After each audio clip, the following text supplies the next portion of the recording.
Novus, the new voice. Vox Novus, the new dimension. Vox Novus, thought and movement leaders who will share from their experience and offer tools to help us navigate our rapidly changing world. My name is Victor Furman. Welcome to Vox Novus, the new voice.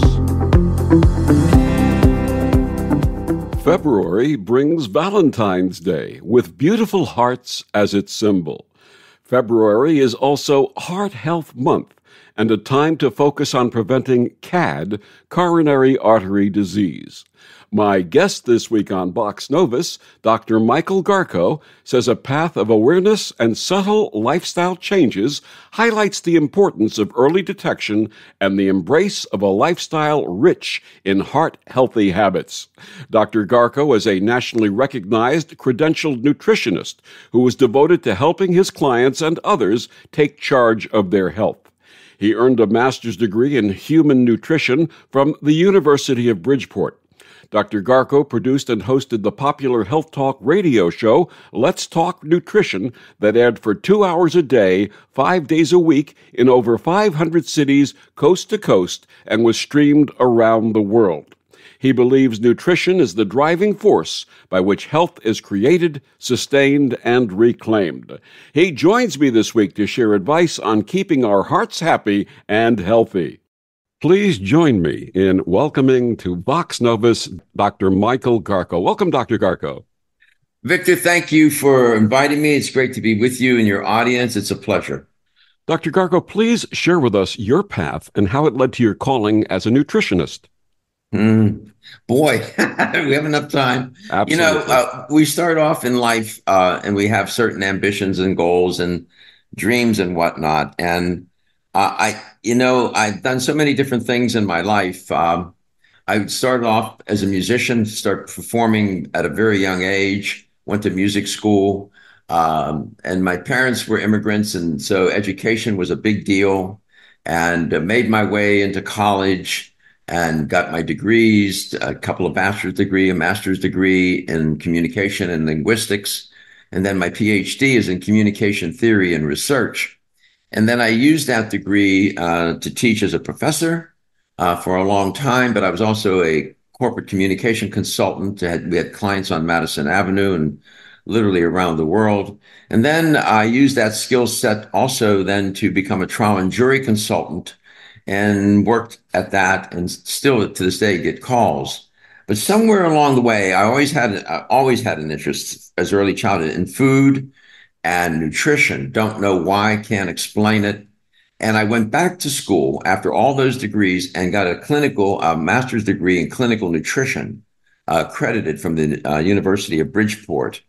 And my belief about nutrition, and I'm so passionate about it, I believe that nutrition is the driving force by which we create, sustain, and reclaim our health, wellness, and well-being. And there's a difference between nutrition and food.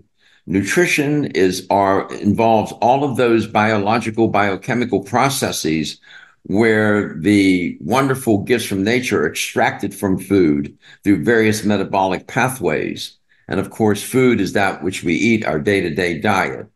But nutrition is the driving force. Again, sooner or later, everything ends and begins that the health, wellness, and well-being begin and end with nutrition, no matter what. It's not pharmaceuticals. It's not nutraceuticals. It's nutrition. Without that, everything else fades into oblivion. Absolutely. As I shared in the introduction, in addition to the romantic, heart-centered Valentine's Day, February is also Heart Health Month. Coronary heart disease, also known as CAD, is considered America's stealthy epidemic. What is CAD, and why is it stealthy or hidden? Good question.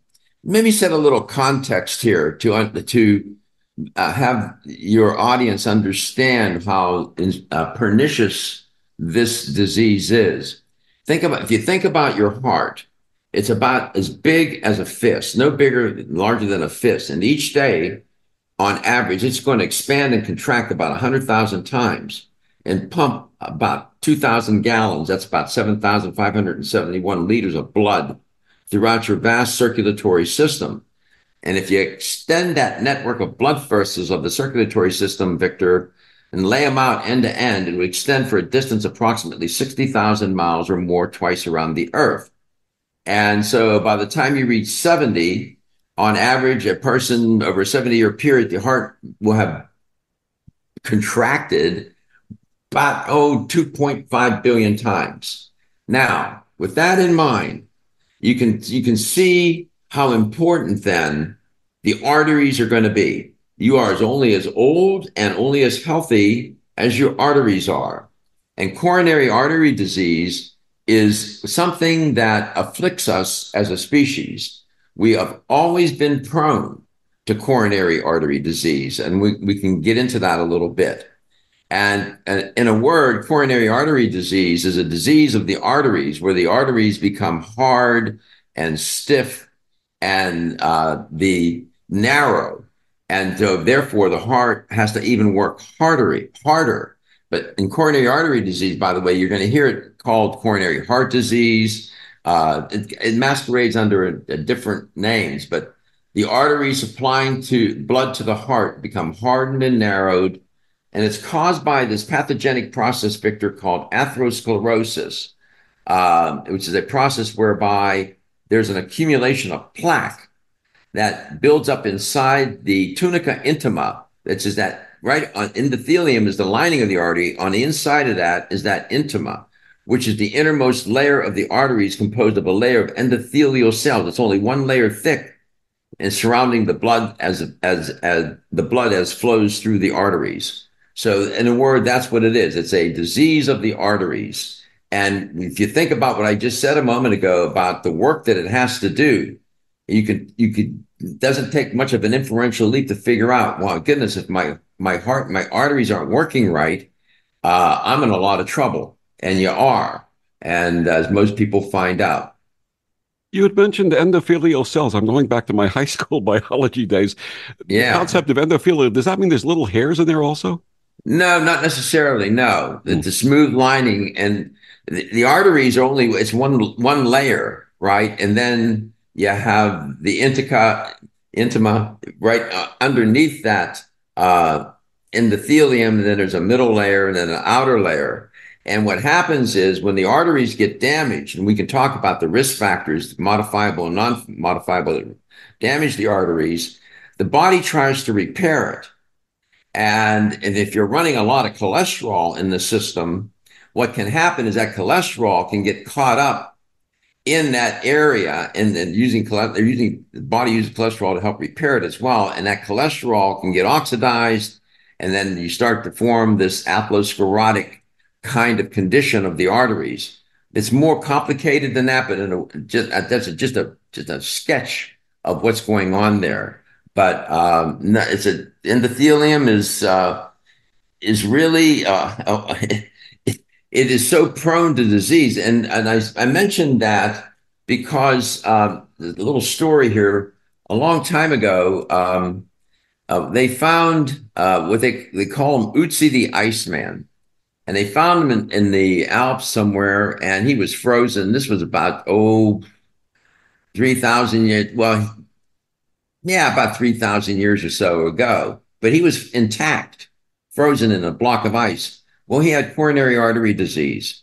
When you look at the remains of the Egyptian kings and other mummified remains that we've been able to gather over time, we've discovered that they have coronary artery disease as well.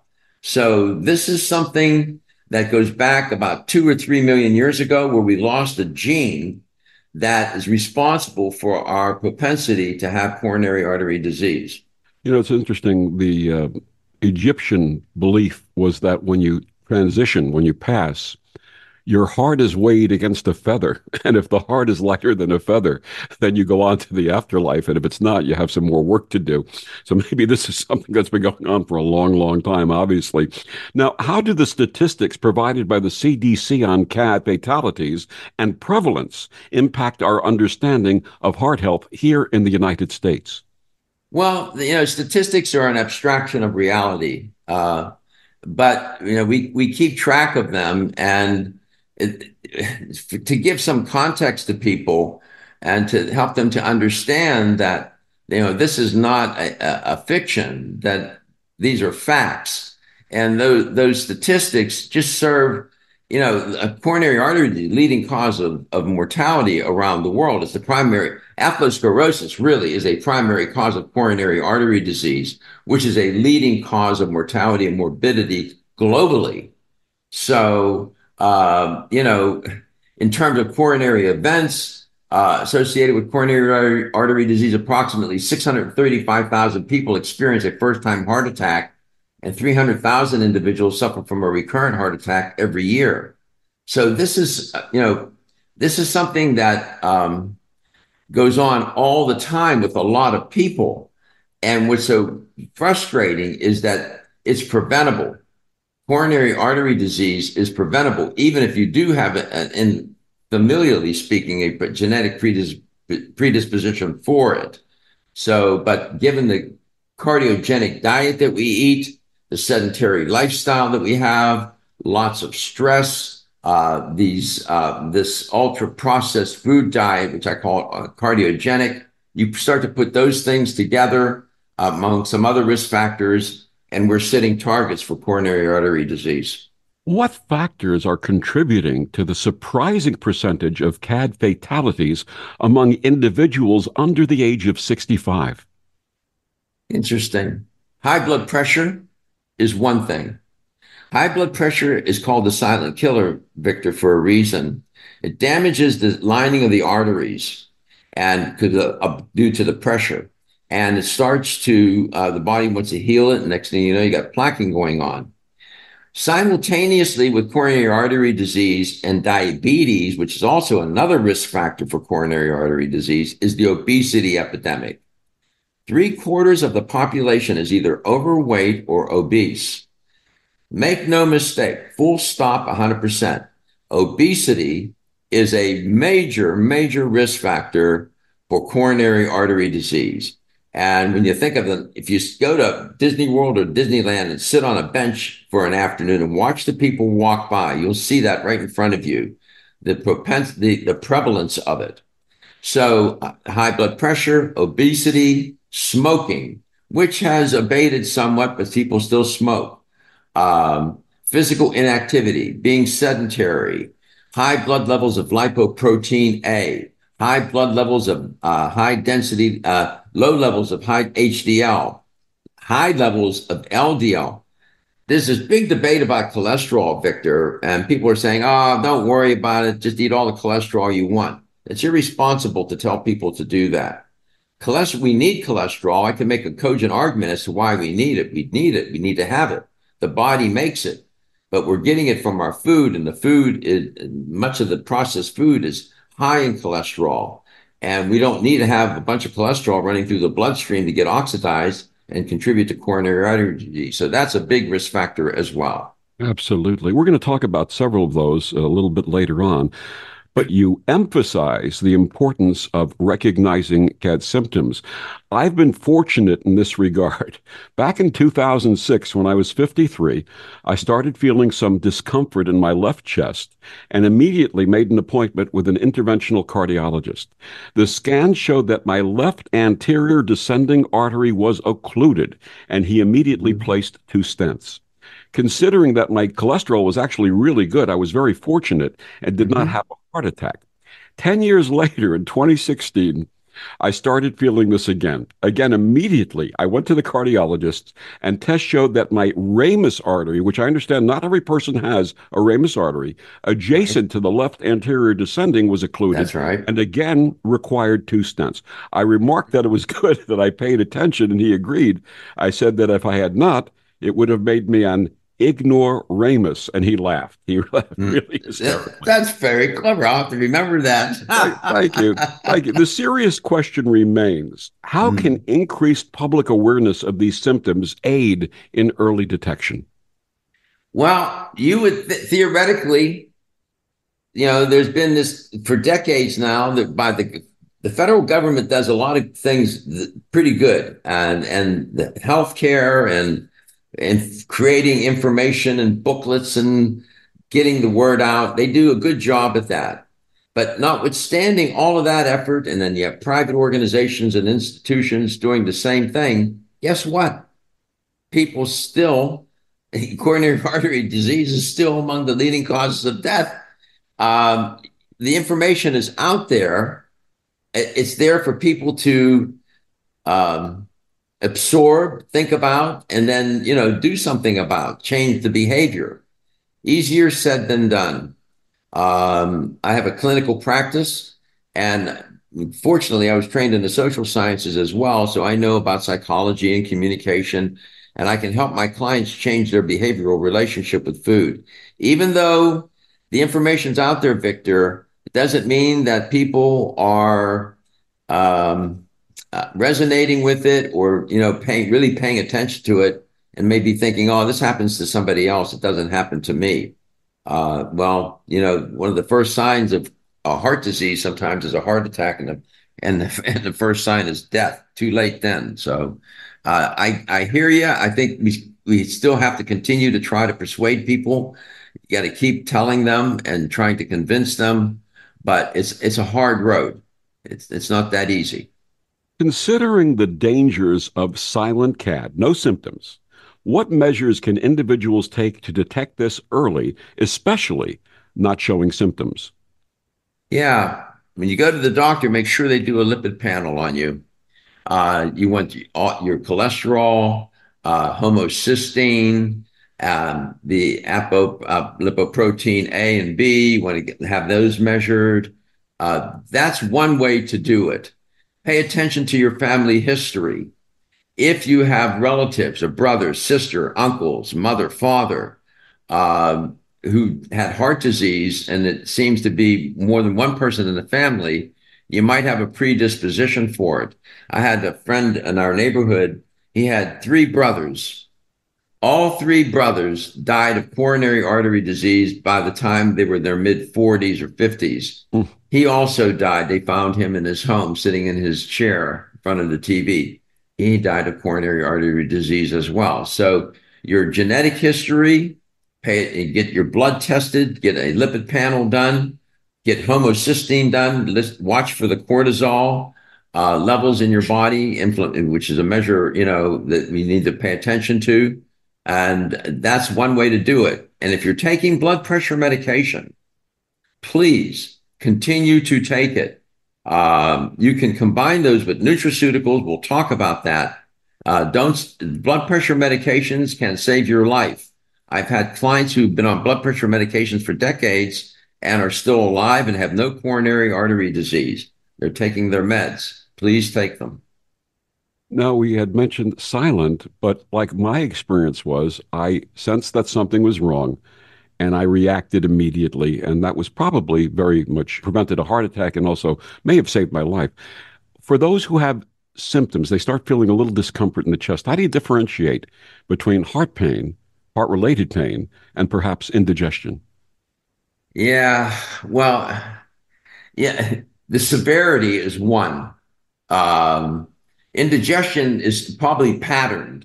You probably have it more than one time, right? You eat and you get indigestion. Usually that happens. There's a pattern there. If you start to have chest pains and you never had them to that in that part of your body, in the area of your chest, and they feel intense, that is a bad sign, and that you should die. Have immediately call 911. Don't mess with that. Time is of the essence, especially when you're having a heart attack. Minutes count, and it can make a difference when you are, having a heart attack. So again, that area of the chest, from your own experience, you were fortunate Sometimes people, it's silent. What we mean by silent, the disease process itself doesn't signal you. It doesn't tell you that it's going on. And only until and when it's in an advanced stage and now the blood can't, a clot may break loose. And it's at that point, it happens late in the game. So it was silent up to that point. And that time that I had the Ramus issue, I also had a sensation of pain in the left side of my jaw.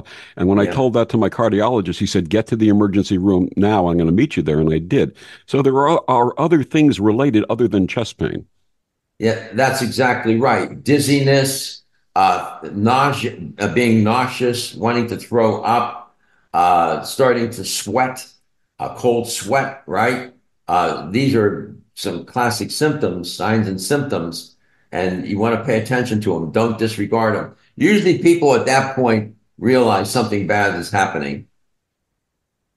What are some examples of herbal supplements recommended for heart health, and how do they contribute to cardiovascular wellness? In my training, a lot of time and attention was devoted to botanical medicine. And it turned out I knew at the time, I said, this is going to be important. And it has become important. These botanicals, herbs, have been serving humankind for thousands of years. And we now know, thanks to science, and verified and confirmed the efficacious and beneficial effects of herbs, that and we now can validate what people instinctively did when they were living their life in different parts of the world. Turns out there are a number of different herbs that can serve us well. One in particular is aged garlic extract.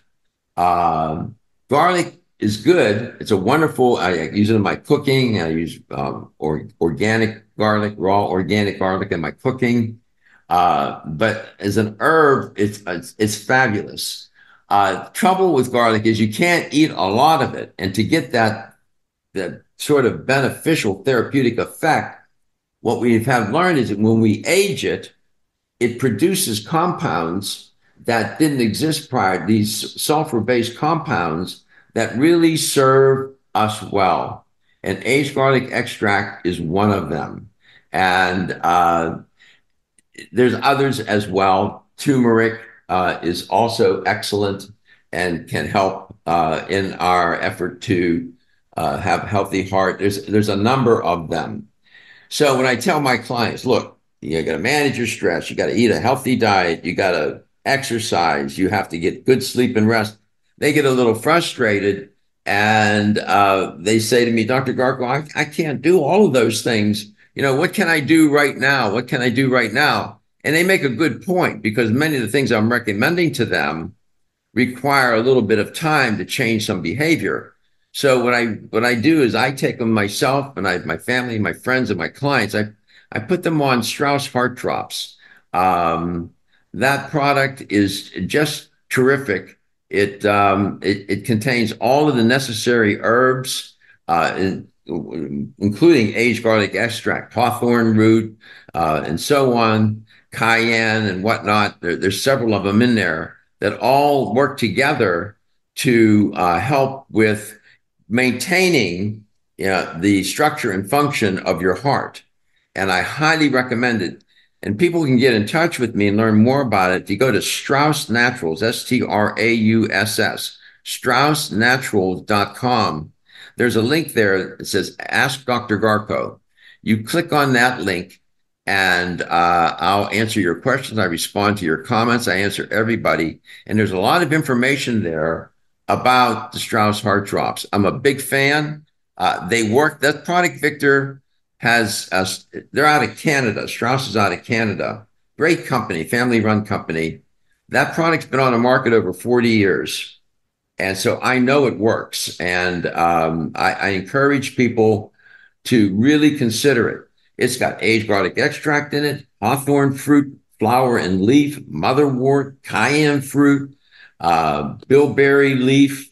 And if you go to PubMed.gov and type any one of those ingredients in, you will sit there for a long time reading their beneficial effects, especially aged garlic extract. You'll be there for hours. Hundreds, if not thousands, of studies have been done on an aged garlic extract. So I encourage people to do it. And by the way, Strauss is 100% guarantee, no questions asked, money back if you're not satisfied, 100%.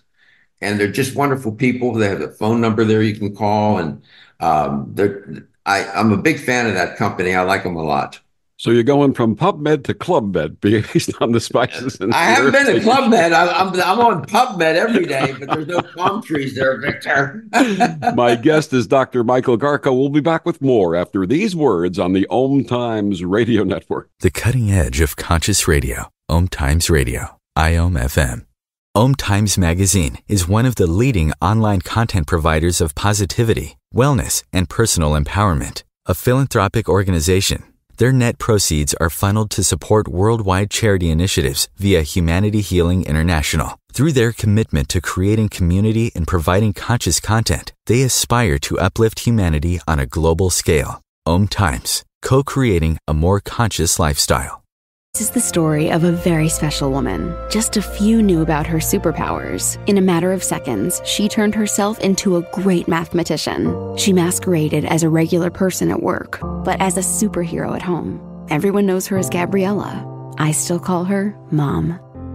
Your hero needs you now, and AARP is here to help. Find the care guides you need to help, complete with tips and resources at aarp.org/caregiving. Brought to you by AARP and the Ad Council. If I could be you. And you could be me. For just 1 hour. If you could find a way. To get inside. Each other's mind. Walk a mile in my shoes. Walk a mile in my shoes. Walk a mile in my shoes. We've all felt left out. And for some, that feeling lasts more than a moment. We can change that. Learn how at belongingbeginswithus.org. Brought to you by the Ad Council. Walk a mile in my shoes. Back on Vox Novus, my guest this week is Dr. Michael Garko. We're talking about heart health. How significant, and you sort of touched upon this, but let's go deeper into it, is lifestyle modification in the prevention and management of CAD compared to medication? Well, good question, Victor. Genetics is always in play. And then there's diet and lifestyle. Genetics accounts, depending on what expert you read, genetics will account for about 40% or so of your health status. The rest of it is diet and lifestyle. That's relative to cardiovascular disease and everything else. So much of our health destiny is in our own hands. The medications, I know that some of my colleagues who are, naturalists in a sense, I guess, criticize medications and criticize doctors and whatnot. That's not my approach. I'm trained in functional medicine. I get that. I understand it. But I seek all available means of therapy to help my clients.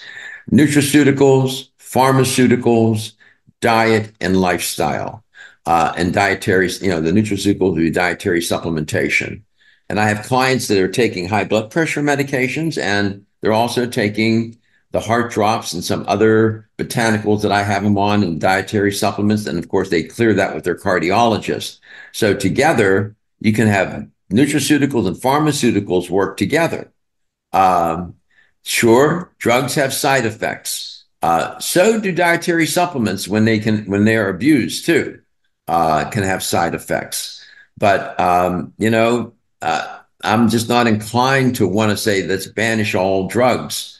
Many people are alive because of the high blood pressure medications.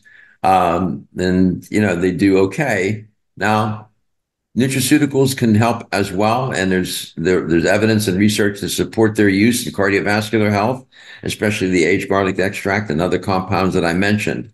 So I think they certainly play a role, and they need to be considered. We touched upon this briefly, and I know that for many families, cholesterol levels are a genetic thing. And in my case, my cholesterol was always perfect. Why is managing cholesterol levels crucial in preventing CAD? And what are the best strategies for achieving this? Cholesterol is, in spite of what some may say, is a recognized risk factor for coronary artery disease, period. Full stop, 100%. If your body makes the cholesterol, your liver, but cholesterol is found in food. Only animal products, Victor, contain cholesterol. And however, cholesterol content is not as much of a concern as the fat content in food, saturated fat. The cholesterol and saturated fat seem to travel together, right? And you need to watch the saturated fat content in food. And saturated fat, without getting into all the details, contributes to you having too much cholesterol in the system. So you want to decrease your saturated fat and cholesterol intake for sure, because they are major risk factors for coronary artery disease. In terms of cooking, is there a cooking oil which is preferential in this regard? I like olive oil, extra virgin olive oil, high grade olive oil. And you want to avoid, with any of these oils, you want to avoid cooking at high temperatures, because then you oxidize the oil. And that is like drinking, now you're putting a major risk factor into your body by your own hand. So, I like olive oil. You can cook with olive oil. Again, you don't want to, set the pan on fire to have it so high. And that's the oil that I use. And in terms of other methods of food preparation, is there anything else that's preferential? Things to avoid: deep frying at high temperatures. You just damage the proteins and you oxidize the fats. You just alter the foods so that it becomes almost pathogenic. Cooking at lower temperatures, baking is good, right? You bake the chicken, don't deep fry the chicken, fry it in the frying pan. Things like that, common sense. If you're prone to eat meat, just use that kind of good common sense. How does diabetes oversight play a role in CAD prevention, especially for those who have type 2 diabetes? Yeah. Type 2 diabetes usually is correlated with being overweight or obese, and type 2 diabetes damages the arteries, and it is considered a major modifiable risk factor for coronary artery disease. And what's interesting too here, Victor, people that have heart disease often have kidney disease, and people that have kidney disease often have heart disease. The kidneys, the heart, and lungs are all interconnected, especially when it comes to blood pressure, which is a story unto itself. So the people on your podcast, if you have coronary artery disease or high blood pressure, you should talk with your cardiologist. And I'm sure your cardiologist already pointed out to you that you might want to consider, having your kidneys checked and make sure that your kidneys are okay. So it's something to consider as well. I was 35 when I had the flu, and when I had the flu, in those days I used to smoke. And of course, when I had the flu, I didn't smoke. And when I was 35, my daughter, who was a child at the time, said, "Daddy, you don't need these anymore." And she took the pack of cigarettes that was on my desk, she crushed it, and she threw it in the garbage. And I said, "Honey, you're right." And I never looked back. I was very fortunate. I went cold turkey and I never looked back. Considering the risk and the link between smoking and CAD, what are some successful quitting strategies that you would suggest? Go to Lourdes and pray.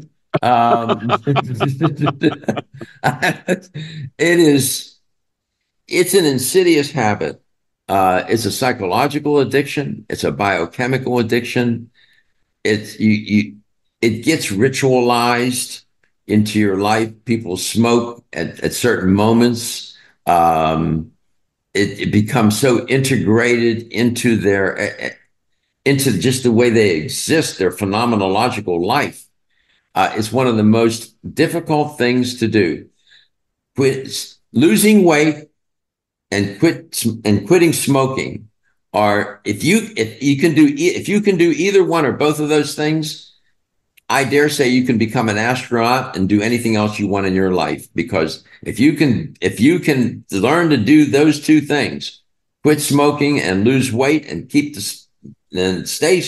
don't smoke ever again and lose the weight and keep it off, trust me, you are in a very elite, small minority of people. Most people, the truth be told, I mean, I tell you the truth as I know it. Most people can't do it. They just can't do it. You know, it's interesting when my daughter coaxed me into quitting smoking and said, "Daddy, you don't need this."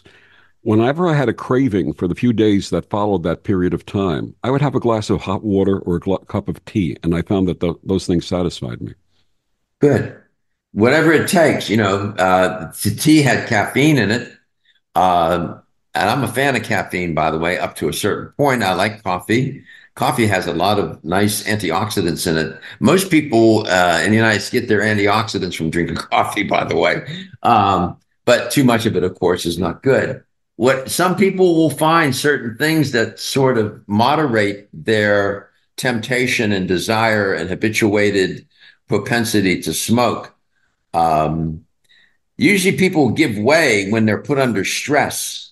Because when under stress, they probably smoked a lot and they reached for a cigarette. And when the stressful moments appear again, their natural habitual tendency now is to reach for a cigarette.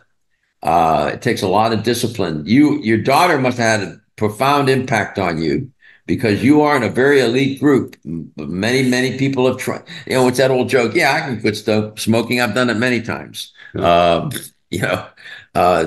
Really is. It's a tough thing to do.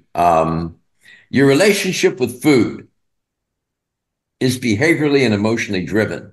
Your relationship with cigarettes is behaviorally and emotionally driven. It's an addiction. Some say that it's easier to quit heroin. I have a friend who was a heroin addict, and he said it was easier to quit heroin than it was for him to quit smoking. Physical activity, exercise, the dirty words for some people. How does regular physical activity contribute to reducing the risk of CAD, and what types of exercises are the best? All right, so you have to put it in context. Think about our ancient ancestors. They didn't lead a sedentary life. If they had a sedentary life, they were going to die because they had to be on the move. They had to hunt, they had to gather, and they had to defend themselves and run from predators that were trying to kill them and eat them. And so we evolved to be on the move, to keep moving. We did not evolve. We did not naturally select to sit for hours on end. Think about the number of hours, Victor, people sit. They drive to work. Maybe it's a 45 or an hour commute, one way, back 2 hours a day commute. Then they get home, they eat dinner, they're sitting. Then they sit and watch TV. Well, by the way, they were sitting at work for 7 or 8 hours as well. Now they're ready to go to bed. They spent most of their day sitting. I go to the gym 6 days a week, train an hour and a half each day. I've done that most of my life. It is one of the most singular, important things you can do. It supports your immune system, cardiovascular system, neurological system, and every system of the body, digestive system. There's no substitute for it.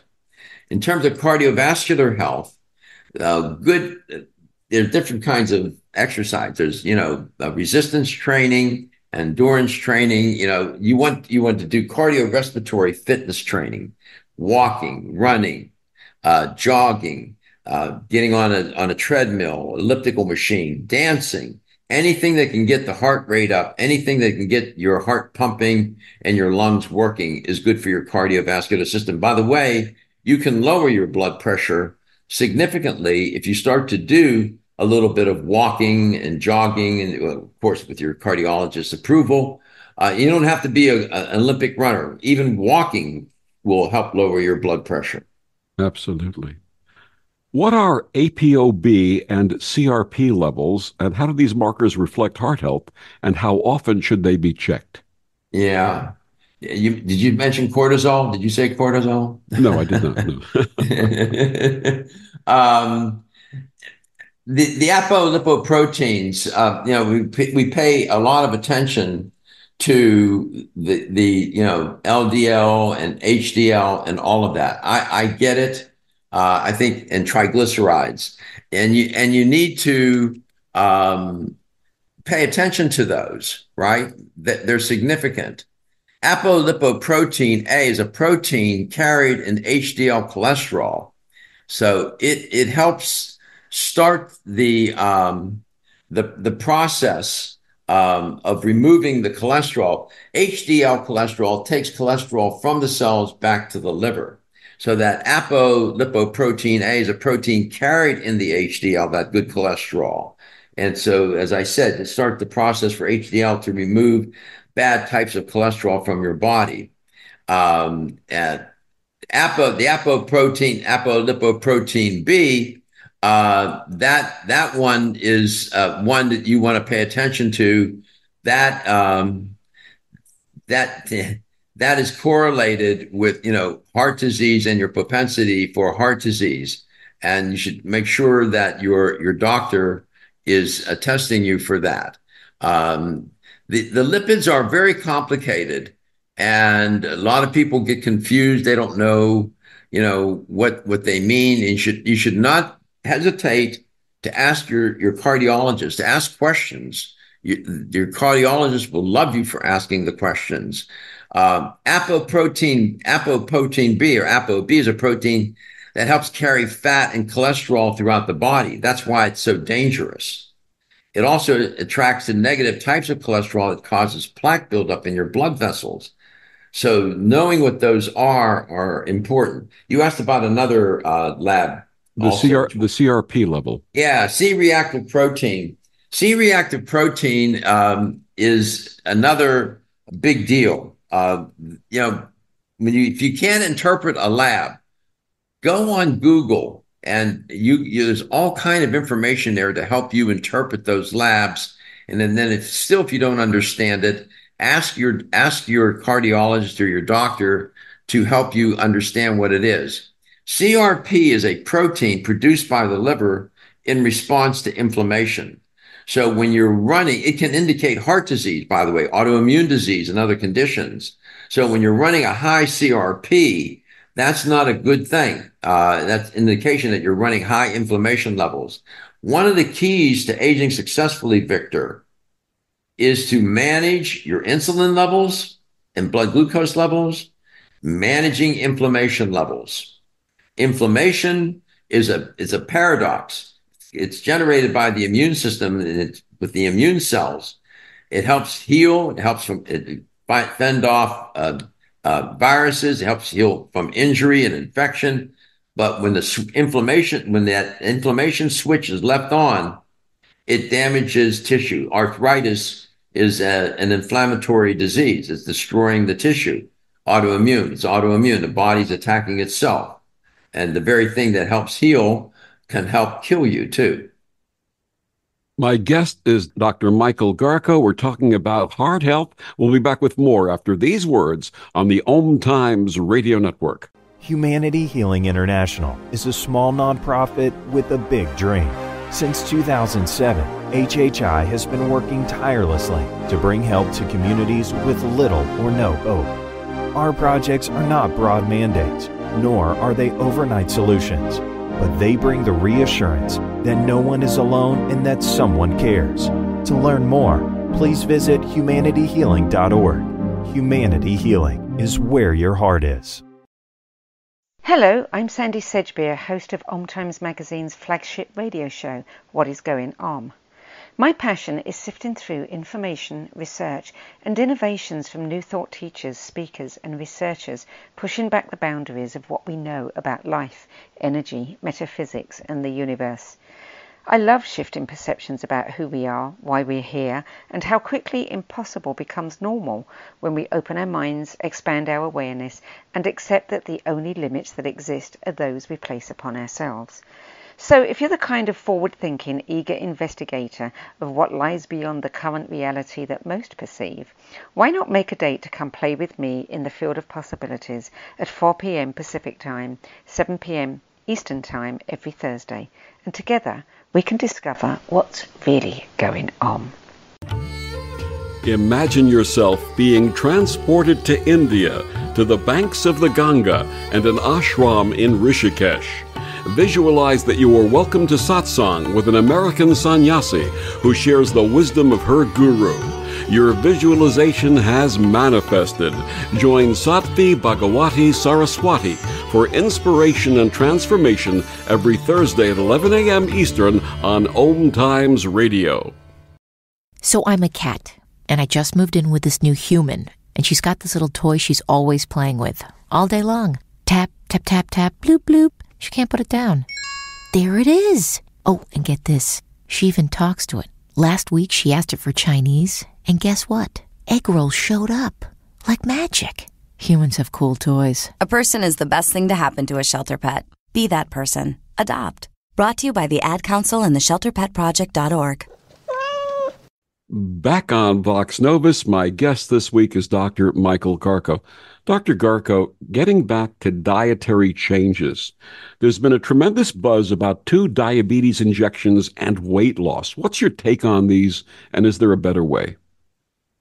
Oh, boy, I tell you. I operate on the principle, again, I think pharmaceuticals serve a purpose. I think that, you can moderate some of the side effects and risk factors for diabetes and cardiovascular disease with pharmaceuticals. I agree with that.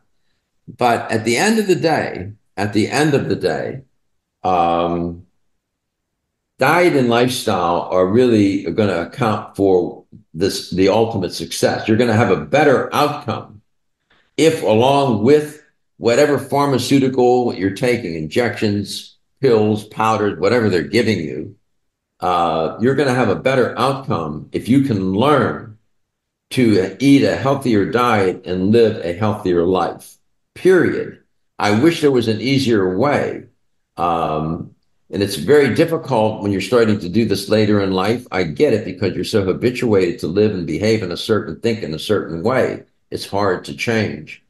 But I try to tell people, as I said to you, I look for every available therapeutic means of trying to help my clients. And people should think the same way. Don't just rely on the medications, please. Given the severity of the CAD epidemic, what more can be done at the community, the healthcare, and policy levels to raise awareness and lower the incidence of coronary artery disease in the United States? When I was doing my show, it was called Let's Talk Nutrition for 15 and a half years. I was on 2 hours a day, 5 days a week, coast to coast, around the world. We streamed it. It was on TV. I didn't know if I was doing any good or not until they had me start to do public appearances, and we would do remote broadcasts from different parts of the country and whatnot. And people would walk up to me and thank me. And I didn't realize what an impact the show was having on people. Radio shows and podcasts such as yours make a wonderful contribution. All the efforts in the community by these organizations to help people do make a difference. It's difficult. You're not going to convert everybody.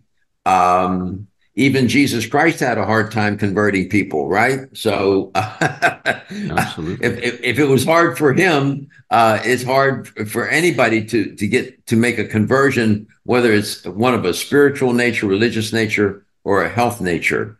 We are that old saw, we are creatures of habit. We are creatures of habit. And that there's a lot of reasons for that, the story unto itself. I'm a big believer in the process of persuasion. It's never a one-off. It takes more than one attempt to raise children and to persuade them to do this and that. In our relationships, we know how difficult it is to persuade a partner, and so on throughout our lives. So, but I believe in the process, and you just keep after it. And that's why I keep doing shows such as yours. Sometimes you'll say something and it just causes a trigger. If you help one person, you were a success that day. And to your question, I came onto your show. Most people would it's supposed to be a day off for me. I wanted to do your show because I saw an opportunity here. Thank you. To help others, to be in better service for others. Your health, I used to end my show, Victor, I used to say, your health is your wealth. Mm-hmm. And your health is the wealth of those that care about and love you. Those are not cliches. Just think about when you get the flu or a cold. Think how disruptive that is and how your lifestyle and your quality of life gets upset. Try to imagine what it's like for people who battling cancer and have all the Parkinson's and all of these other horrible, horrible diseases. Their health, their life is just sideways. And your health, we take it for granted. I beseech your audience to think about that. Your health is your wealth. I often say a day of health is a day of wealth. And it is true. This life is to be enjoyed and to find our way and follow our destiny. It's hard to do that when you're distracted with some chronic disease. And aging being what it is, Victor, sooner or later, we're going to be confronted either with an accident or some disease process. The question is, you may have practiced prevention along the way, maybe, but did you practice preparation? Are you prepared to take on a battle with cancer or some other disease? You can prevent a war. We often see that. We can bargain, we can bribe, we can bully people not to go to war. But once we go to war, are you prepared to fight that war? You can't prevent everything from happening. So you got to prepare for the eventuality of an accident or getting sick at some point. And it turns out that your cardiovascular system will serve you well if you take care of it now. If in the event in the future, and it probably will happen, no doubt, you get sick. If your cardiovascular system is impaired, it's going to be so much harder for your body to engage that battle. So that's why I put a lot of emphasis on your cardiovascular system. So it's prevention and preparation. As a card-carrying member of the group called the Golden Age, to you, sir, I say amen. As we began the discussion with Valentine's Day and Heart Health Month, what romantic gifts would you suggest rather than candy and extravagant dinners? Maybe you give your partner and yourself a membership to a gym and start to go together. I see that all the time now. Couples, young, middle-aged, and elderly couples in the gym. 20 years ago, you'd have never seen it. That would be one nice gift.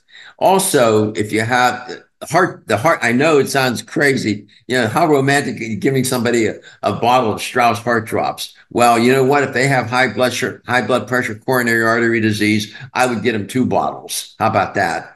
I think that's,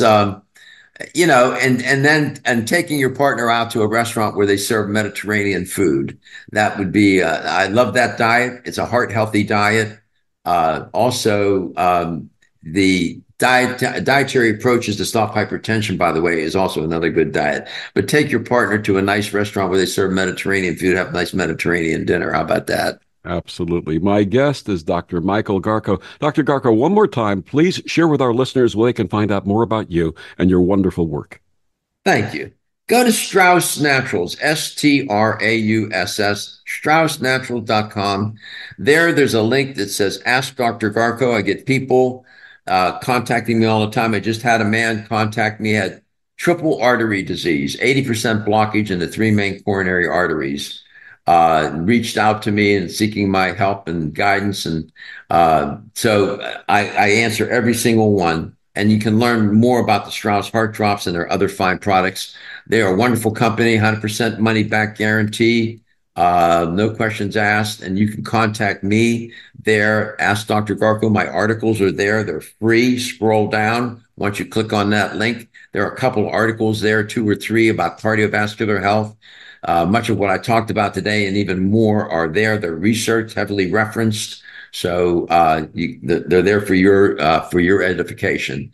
Victor, thank you so much for the opportunity to be with you and your audience today. Dr. Garko, thank you. And one more thing, tell us where we can hear your former podcasts. You can go to YouTube. I had my producers, we used YouTube as a place to archive the shows. If you type in Dr. Michael Garko, Let's Talk Nutrition, you'll find the videos there. The shows were 2 hours long. We had famous guests on that show. We covered everything from A to Z, and they're still up there, and they're there for people to, again, take charge of their health so they can live a long life with quality of life. Dr. Garko, our heartfelt thanks for you joining us and sharing your wisdom with us today. Victor, thank you. And you can always reach out to me, Victor. You know how to get in touch with me. If you want some nutrition guidance, I'd be happy to do it for you. It would be a pleasure. And thank you for joining us on Vox Novus. I'm Victor, the Voice Furman. Have a wonderful week.